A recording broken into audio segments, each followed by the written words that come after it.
এবারে আমরা চোখ রাখবো উপনির্বাচনের খবরে। সকাল থেকে যে খবর আমাদের আপডেট আমরা দিতে থাকছি যে কোচবিহার, তমলুক এবং পাশাপাশি মন্তেশ্বরে 3টি কেন্দ্রে উপনির্বাচন চলছে। বিস্তারিত খবর জানবো আমাদের প্রতিনিধি কোয়েল পালের কাছ থেকে।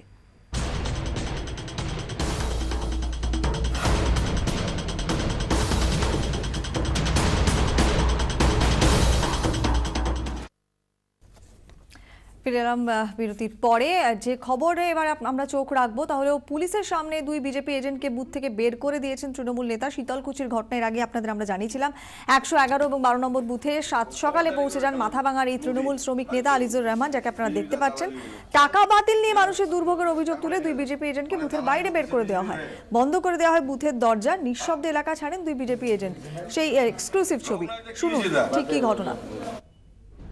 আমরা শালা ইয়া করতে পারবো না, খরচ করতে পারবো না, তার খবরদারি করে শালা নদী আজ দেবী বিজেপি দালালি বলে এখনই নিয়ে যান। মানে দালালি করতেছে বিজেপির হয়ে। হ্যাঁ লোক নাই কি হয়েছে? কিসের দালালি এত এগুলা?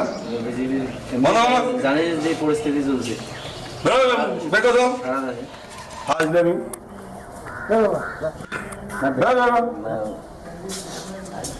আমরা শালা ইয়া করতে পারবো না, খরচ করতে পারবো না, তার খবরদারি করে শালা মোদি আজ দেবী বিজেপি দালালি বলে। আপনার সঙ্গে টেলিফোনে রয়েছেন আমাদের প্রতিনিধি সুমন কল্যাণ ভদ্র। সুমন, মানুষের দুর্ভোগের অভিযোগ তুলে বিজেপি এজেন্টকে বুথের বাইরে করে দেওয়ার এখতিয়ার এই তৃণমূল নেতা কি করে পেলেন?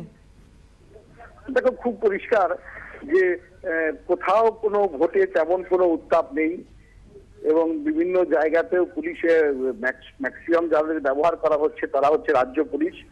কোনো রকমে তারা বসে রয়েছেন বিভিন্ন জায়গায়। ফলে তৃণমূল নেতারা তারা যেমন পুরো গ্রামটাকে প্রায় দখল করেই রাখে সারা বছর, আজকেও তার ব্যতিক্রম হয়নি। আজকেও তারা বিভিন্ন জায়গায় তাদের মতো করেই ভোটটা এখনো পর্যন্ত চালাচ্ছেন এবং এই সমস্ত যে অভিযোগগুলো আমরা দু একটি জায়গা মাত্র দেখাতে পেরেছি, এইরকম ঘটনা কিন্তু প্রায় সর্বত্রই ঘটছে। এখানে মানে বাধা দেওয়ারও কেউ নেই এবং প্রশাসন যে এখানে আছে তা প্রায় নেই বললেই কিন্তু চলে। এটাই কিন্তু প্রায় সর্বত্র লক্ষ্য করা যাচ্ছে। এখন কি পরিস্থিতি ওখানকার?